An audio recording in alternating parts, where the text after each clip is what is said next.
Healing family generational trauma is very deep and lonely as a process.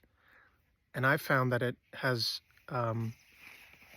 sort of reared its ugly head to me in adult relationships and friendships because there's kind of a underlying fear, abandonment trauma that needs to be healed. And it's like there's a fight or flight thing because it's embedded in your nervous system. If you don't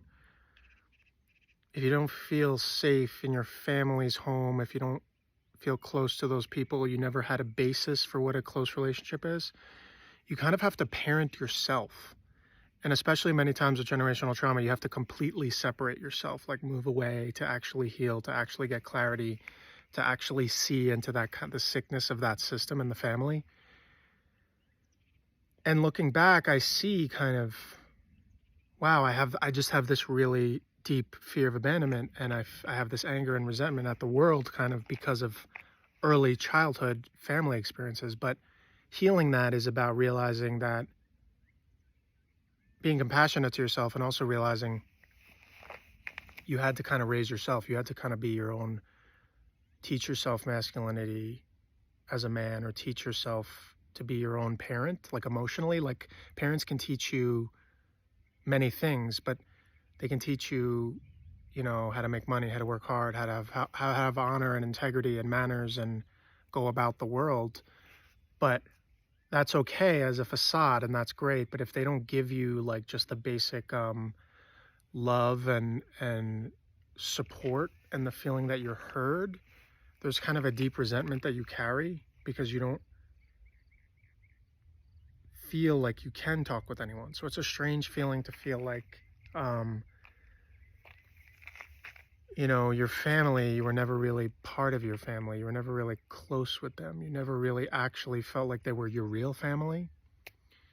So finding more of those people that I'm close with later in life, it's almost like I've had to work through those issues with them, almost like return to childhood in a way, like time traveling in the emotional sense.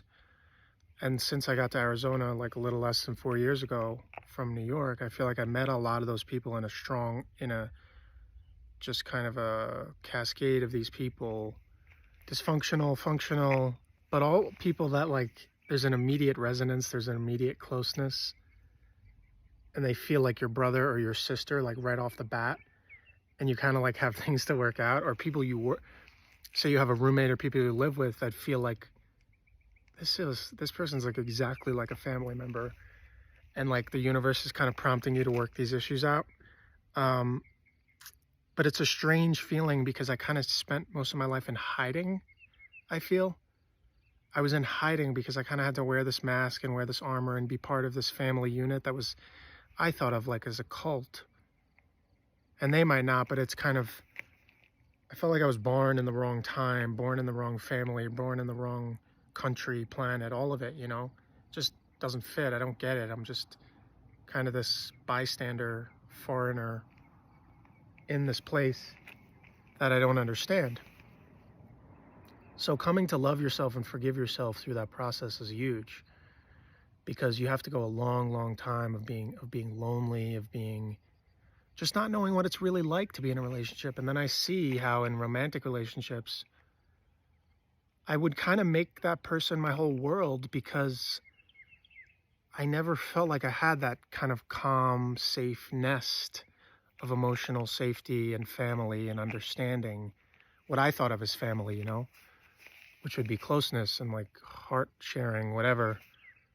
So I kind of put a lot of pressure, like there was a certain codependency I had towards a partner because I always wanted that family unit so badly. So I'm like trying to soak it all up and like get it all back from all those years of not being close with my family. But it's painful because you think, when you feel like the enemy to those people, you feel like the enemy your whole life, because you're breaking those curses, you're healing those traumas. They just think you're completely crazy. They're psychically attacking you, angrily attacking you, telling you you're mentally ill, telling you, how dare you say this, how dare you do this, because they don't want you coming into the light, exposing it, coming open, healing, loving. But overall, give yourself credit, because That's a really brutal path. And when you can look back and see it more clearly and forgive and have love for your parents, have love for your family, and understand that they were just doing the best that they can. It's just these patterns, it's just these things in your DNA, these traumas.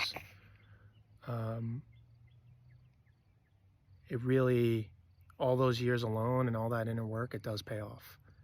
When you're the one who's kind of, if you were the only one that's been there for yourself, when you cry, when you have breakdowns, when you're struggling, when you feel all alone in this universe, and you learned how to love yourself, that's an amazing achievement. So don't give up. Don't give up on yourself.